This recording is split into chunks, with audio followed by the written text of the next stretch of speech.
नमस्कार साथियों, बहुजन समाज पार्टी की प्रथम सूची जारी इन 3 दिग्गज नेताओं को टिकट। जी हाँ, आज हम बात करेंगे बहुजन समाजवादी पार्टी को लेकर जो लगातार राजनीति में बनी हुई है। जैसा कि आप सभी लोगों को पता है, बहुजन समाज पार्टी उत्तर प्रदेश की एक प्रमुख पार्टी में से शामिल है। जैसा कि आप लोगों को पता है, लोकसभा का जो चुनाव है वो लोकसभा का चुनाव संपन्न हो चुका है और जहाँ पर लोकसभा का चुनाव संपन्न हुआ है वहीं पर उत्तर प्रदेश में 80 लोकसभा सीटों में से बहुजन समाज पार्टी का इस बार खाता नहीं खुला है। तो दिन प्रतिदिन बहुजन समाज पार्टी की जो स्थिति है वो गिरती जा रही है और स्थिति गिरने के साथ ही साथ कहीं ना कहीं जो उत्तर प्रदेश की पूर्व में मुख्यमंत्री रह चुकी हैं कई बार की मायावती जी के नेतृत्व पर प्रश्न चिन्ह उठता आ रहा है। बहुजन समाज पार्टी उत्तर प्रदेश की एक प्रमुख पार्टी में से एक है और उसके साथ ही साथ आप सभी लोगों को पता है बहन जी मायावती जी 3 से 4 बार की मुख्यमंत्री भी रही हैं, लेकिन 2024 के लोकसभा के चुनाव में बहुजन समाज पार्टी का खाता भी नहीं खुला है और वहीं पर 2022 के विधानसभा के चुनाव में बहुजन समाज पार्टी का 403 विधानसभा सीटों में से महज एक विधायक जीत कर विधानसभा पहुंच सका। वहीं पर 2024 के लोकसभा के चुनाव में बहुजन समाज पार्टी का 80 लोकसभा सीटों में से एक भी प्रत्याशी चुनाव नहीं जीत सका। तो दिन प्रतिदिन बहुजन समाज पार्टी की जो स्थिति है वो गिरती जा रही है। लगातार मायावती जी जो है लगातार बैठकें कर रही हैं। बैठकें करने के साथ साथ जो जातीय समीकरण है उनको समझ रही हैं। जातीय समीकरण को समझने के साथ ही साथ लगातार पार्टी का विस्तार भी कर रही हैं। जैसा कि आप लोगों को पता है, लोकसभा के चुनाव के बाद अब उत्तर प्रदेश में 10 विधानसभा सीटों पर उपचुनाव होने जा रहे हैं। इन विधानसभा सीटों पर लगातार जो बहुजन समाज पार्टी है जो पहले उपचुनाव में मैदान में नहीं उतरती थी, लेकिन इस बार खबरें ये आ रही कि जो 10 विधानसभा सीटों पर उपचुनाव है उसमें बहुजन समाज पार्टी भी उपचुनाव में अपने प्रत्याशियों को चुनावी मैदान में उतारने जा रही है। तो विधानसभा उपचुनाव की जहां पर 10 विधानसभा सीटों को लेकर उत्तर प्रदेश की जो राजनीति है वो लगातार गरमाई हुई है और राजनीति गरमाई होने के साथ ही साथ लगातार प्रत्याशियों के नाम को लेकर हर एक पार्टी मंथन कर रही है। बहुजन समाज पार्टी भी प्रत्याशियों के नाम को लेकर मंथन कर रही है। तो आज हम बात करेंगे 2 विधानसभा सीटों को लेकर। एक है करहेल की विधानसभा सीट और दूसरी है कटहरी की विधानसभा सीट। कटहरी की विधानसभा सीट बहुजन समाज पार्टी का गढ़ माना जाता रहा है। यहाँ से बहुजन समाज पार्टी 4 बार चुनावी मैदान में जीत चुकी है। तो शुरुआत करते हैं करहेल की विधानसभा सीट से। तो करहेल की विधानसभा सीट जहाँ से आप लोगों को पता है समाजवादी पार्टी का ये गढ़ माना जाता रहा है।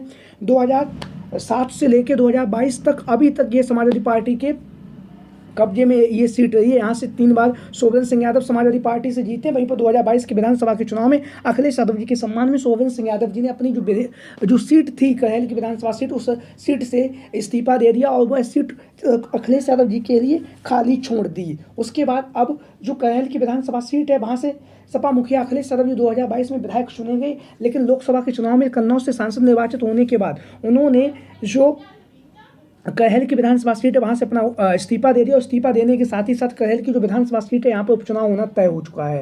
यहाँ पर उपचुनाव होना तय हुआ है और उपचुनाव में होने के साथ साथ लगातार हर एक पार्टी, चाहे बहुजन समाज पार्टी हो, चाहे समाजवादी पार्टी हो और चाहे भारतीय जनता पार्टी हो, हर एक पार्टी यहाँ से अपना जीत हासिल करना चाहती, क्योंकि यह जो करहेल की विधानसभा सीट है समाजवादी पार्टी का गढ़ माना जाता रहा है। तो इस सीट से बहुजन समाज पार्टी यहाँ से चुनावी मैदान में अपने प्रत्याशियों को लेकर लगातार मंथन कर रही है। मंथन करने के साथ ही साथ जो सबसे ज़्यादा नाम चर्चाओं में बना हुआ है वो है शिव प्रसाद यादव। शिव प्रसाद यादव, जैसा कि आप लोगों को पता है, लोकसभा का चुनाव वह मैनपुरी की लोकसभा सीट से चुनावी मैदान में उतर चुके हैं बहुजन समाज पार्टी के टिकट पे। और मैनपुरी से चुनावी मैदान में उतरने के साथ ही साथ इन्होंने अखिलेश यादव जी की जो पत्नी है डिम्पल यादव जी और मैनपुरी की जो सांसद है वर्तमान समय में डिम्पल यादव जी के खिलाफ चुनावी मैदान में यह मैनपुरी की जो लोकसभा सीट है वहाँ से चुनावी मैदान में उतरे। हालांकि शिव प्रसाद यादव चुनावी मैदान में जीत नहीं सके, लेकिन उन्होंने यहाँ पर तीसरा स्थान प्राप्त किया। लगातार उन्होंने जनसंपर्क किया। जनसंपर्क करने के साथ ही साथ डिम्पल यादव के सामने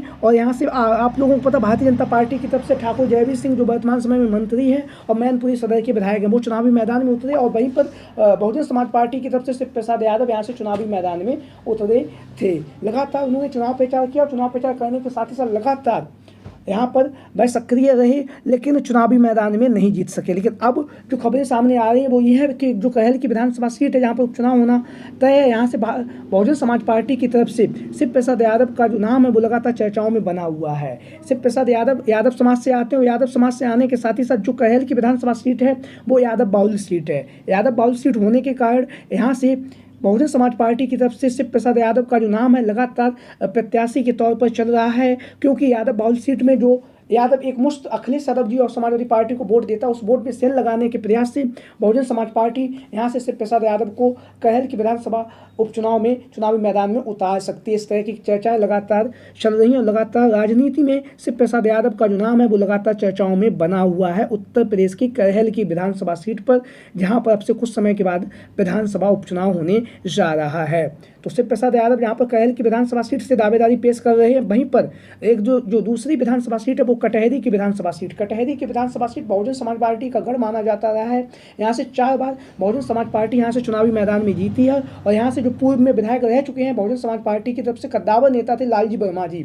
उन्होंने 2022 के विधानसभा चुनाव से पहले समाजवादी पार्टी में शामिल हुए और अखिलेश यादव जी ने उन्हें कटहरी की विधानसभा सीट से चुनावी मैदान में उतार दिया। वह यहाँ से रिकॉर्ड मतों से जीते और जीतने के बाद अखिलेश यादव जी ने लालजी वर्मा जी को अंबेडकर नगर से लोकसभा का टिकट दिया और वह वहां से जीत कर सदन पहुंच चुके हैं और कटहरी की विधानसभा सीट से लालजी वर्मा जी ने अपना इस्तीफा दे दिया है। जहां पर लालजी वर्मा जी ने कटहरी की विधानसभा सीट से अपना इस्तीफा दिया है और उसी के साथ ही साथ कटहरी की विधानसभा सीट पर उपचुनाव होना तय हो चुका है। कटहरी की जो विधानसभा सीट है दलित बाहुल सीट है और दलित बाहुल सीट होने के साथ साथ यहाँ पर ब्राह्मण बाहुल सीट भी है। यहाँ पर दलितों की जो संख्या वो 90,000 है और ब्राह्मणों की संख्या लगभग 44 से 45,000 है। मायावती जी जब सत्ता में थी तो ब्राह्मण और दलित के वोटर के ही दम पर बहुजन समाज पार्टी सत्ता में रही है।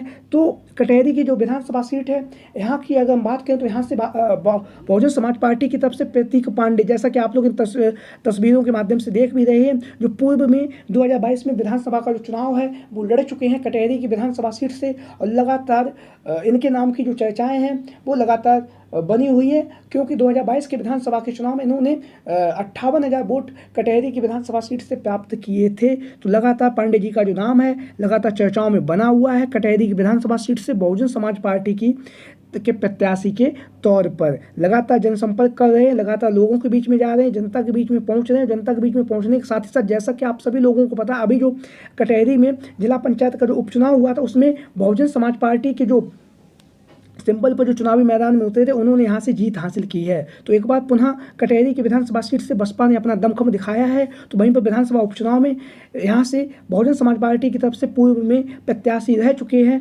प्रतीक पांडे का नाम लगातार चर्चाओं में बना हुआ है। कटहरी की विधानसभा सीट से बहुजन समाज पार्टी की तरफ से लगातार ये टिकट की दावेदारी कर रहे हैं, लगातार जनसंपर्क कर रहे हैं, लगातार लोगों से मिल रहे हैं, लगातार क्षेत्र की जनता के बीच में पहुँच भी रहे हैं। वहीं पर हम बात करेंगे कटहरी की विधानसभा सीट से बहुजन समाज पार्टी की तरफ से एक अन्य नाम भी चर्चाओं में बना हुआ है, उसको लेकर हम बात करेंगे। वो कांग्रेस के पूर्व में जिला अध्यक्ष भी रह चुके हैं और पूर्व में जिला अध्यक्ष रहने के साथ ही साथ उन्होंने अभी लोकसभा के चुनाव से पहले कांग्रेस का साथ छोड़कर बहुजन समाज पार्टी में शामिल हो चुके हैं और उन्होंने कांग्रेस से अपना इस्तीफा भी दे दिया है। जी हाँ, हम बात करेंगे अमित वर्मा, जितेंद्र उर्फ अमित वर्मा, जो कांग्रेस पार्टी के कद्दावर नेता थे। कद्दावर नेता होने के साथ ही साथ जो वर्तमान समय में वह कटहरी की विधानसभा सीट से बहुजन समाज पार्टी की तरफ से टिकट की दावेदारी कर रहे हैं अमित वर्मा, जैसा कि आप लोग इन तस्वीरों के माध्यम से देख भी रहे हैं। तो ऐसी स्थिति में जहां पर अमित वर्मा लगातार चुनाव प्रचार कर रहे हैं, लगातार लोगों के बीच में जा रहे हैं, लगातार क्षेत्र में भ्रमण कर रहे हैं, इनका नाम भी लगातार चर्चाओं में